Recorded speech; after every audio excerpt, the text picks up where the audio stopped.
Halo, assalamualaikum warahmatullahi wabarakatuh. Sahabat peternak, kembali berjumpa lagi. Hari ini saya akan mengunjungi kandang pulet atau ayam remaja, ayam petelur. Nah, untuk kandang kali ini, kandangnya agak berbeda dengan kandang-kandang yang sebelumnya kita kunjungi. Untuk kandang ini menggunakan kandang model koloni. Nah, nanti kita akan mereview seperti apa bentuknya kandang koloni, apa saja kelebihan dan kekurangannya kandang koloni. Nanti kita akan kupas tuntas di video ini. Ikuti terus video ini sampai dengan akhir.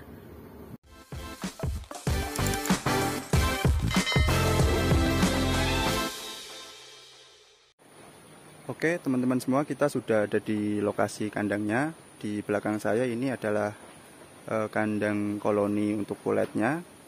Nanti kita akan lihat kondisi dalamnya seperti apa. Tapi sebelumnya mungkin saya akan review kondisi kandang atau konstruksi kandang dari luar ya. Nah, ini kondisi kandang kita lihat dari luar. Jadi dulunya ini memang kandang layer produksi, tetapi kita modifikasi menjadi kandang koloni, sehingga di bagian luarnya ditutupi dengan terpal ya. Nah, di situ terdapat tuas untuk mengatur naik turunnya tirai atau terpal yang sebelah kanan. Karena memang perlu kita naik turunkan untuk membuka tutup tirai agar ada udara, pergantian udara di dalam kandang supaya tidak pengap. Begitu juga yang di sebelah kirinya juga ada tuasnya, jadi lebih praktis. Nah, kita coba masuk ke dalam kandangnya.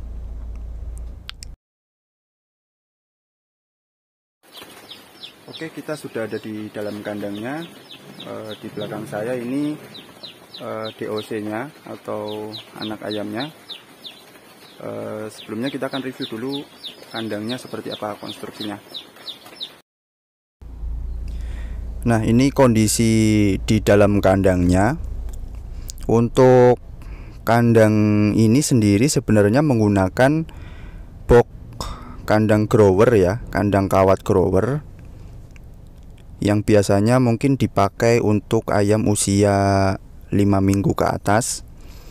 Ini kita manfaatkan, kita modifikasi seperlunya, kita pakai untuk menempatkan DOC.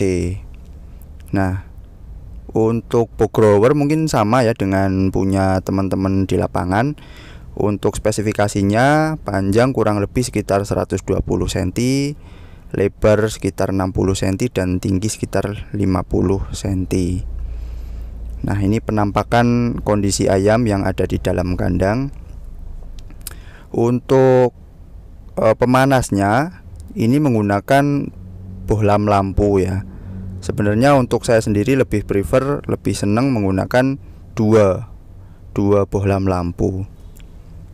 Untuk pakannya ini kan sebenarnya bisa pakai talang, dan memang kita desain untuk menggunakan talang, tetapi karena masih kecil jadi belum sampai ke talangnya, jadi kita bantu dengan tempat pakan yang berupa nampan.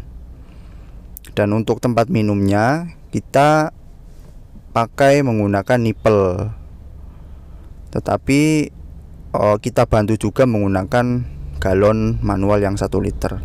Cuman ini pilihan ya, bisa juga nggak dibantu dengan galon nipel juga nggak apa-apa. Kemudian pencahayaan ini kita menggunakan LED lampu yang seperti pita sepanjang kandang. Tujuannya agar ketika siang hari ini masih pencahayaannya tetap bagus, walaupun bohlam lampunya nggak kita nyalakan.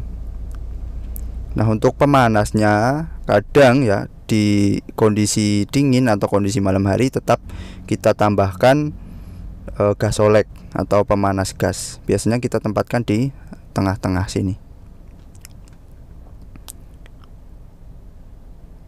Nah, di hari pertama itu tetap kita pakai alas kertas untuk DOC-nya. Tapi nanti seiring berjalannya waktu ini kan pasti akan akan sobek ya. Setelah itu nanti kita tidak ganti lagi. Tapi jangan khawatir, kotorannya tidak akan menjatuhi box yang di bawahnya ini. Karena di antara box atas dan bawah ini kita kasih fiber. Nah, untuk instalasi minumnya kan kita pakai nipple. Sebenarnya cukup simpel sih. Tinggal paralon yang kita beri nipple, kemudian kita sambungkan ke toren. Nah, ini ada toren utama dan toren sekunder. Untuk toren sekunder ini kita pakai toren yang kecil untuk proses pencampuran vaksin dan obat, supaya lebih mudah aja, nggak terlalu tinggi ke atas gitu. Nah, penampakannya seperti ini kondisi yang ada di dalam kandang. Ini kebetulan posisi siang hari dan DOC-nya masih umur 1 harian ini, sehingga kita tidak membuka tirai, takutnya karena nanti akibatnya DOC-nya kena angin langsung dan kedinginan, sehingga kita tetap nyalakan lampu. Ini di bawahnya kosong ya, karena sebenarnya ini kan modifikasi kandang layer, sehingga di dalamnya bawahnya ini kosong, ada panggung ya, sistem panggung. Nah, untuk populasi awal satu boxnya ini biasanya kita isi sejumlah 50 sampai 60 ekor ayam. Nah, ini nanti tinggal kita andalkan feeling kita. Ketika kita rasa ini sudah padat, nanti tinggal kita lebarkan atau kita pindah beberapa ekor ke box yang lain. Jadi tetap kalau kita punya box sebanyak 100 box itu tidak diisi seluruhnya ya, tapi tetap ada yang kosong.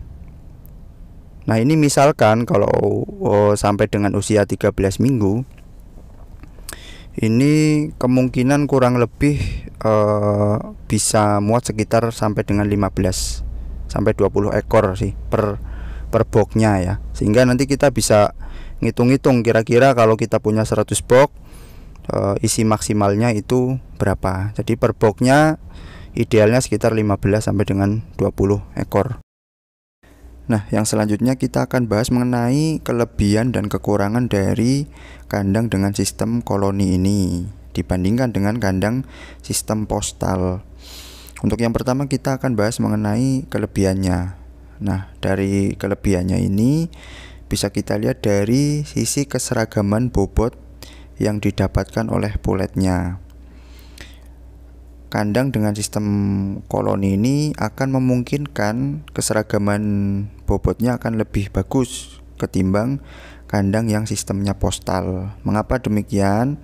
Dikarenakan populasinya akan kita batasi setiap boxnya, sehingga akan mengurangi kompetisi dalam perebutan pakan, perebutan tempat minum, dan perebutan kondisi suhu pemanasnya ya, sehingga bobotnya nanti akan lebih bagus, lebih seragam. Nah, ini efeknya apa? Efeknya nanti ke performa ayam ketika masa produksi atau masa laying.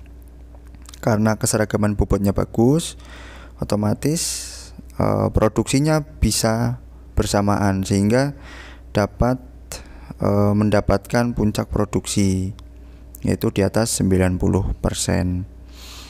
Nah, selanjutnya kelebihannya apa? Kelebihan yang kedua yaitu ayamnya akan lebih nyaman. Lebih nyaman yaitu yang pertama tadi dari kompetisi perebutan pakan dan minum.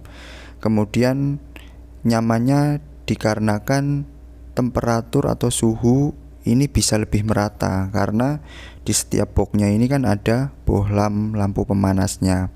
Berbeda dengan sistem postal yang pemanasnya biasanya menggunakan gas solek satu di setiap broodingnya atau 2 gitu ya, sehingga akan ada posisi-posisi di mana pemanas tidak bisa menjangkau lokasi tersebut.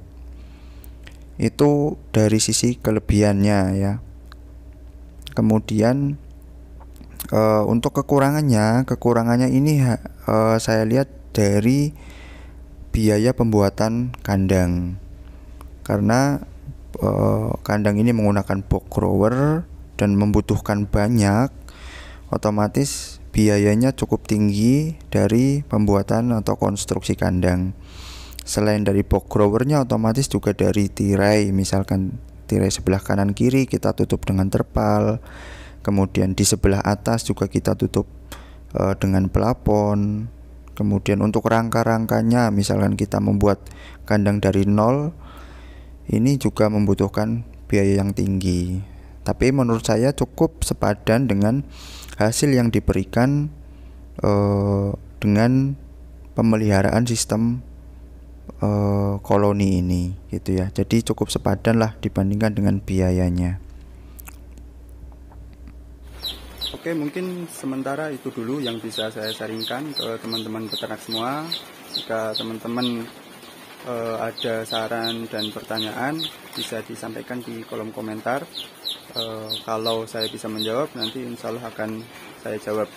Dan mohon mungkin untuk teman-teman suhu-suhu yang sudah lebih berpengalaman dan lebih memahami mengenai kandang koloni ini, bisa ikut membantu menjelaskan atau memberikan pencerahan. Kemudian ilmunya bisa bermanfaat buat kita semua. Sekian dari saya. Assalamualaikum warahmatullahi wabarakatuh.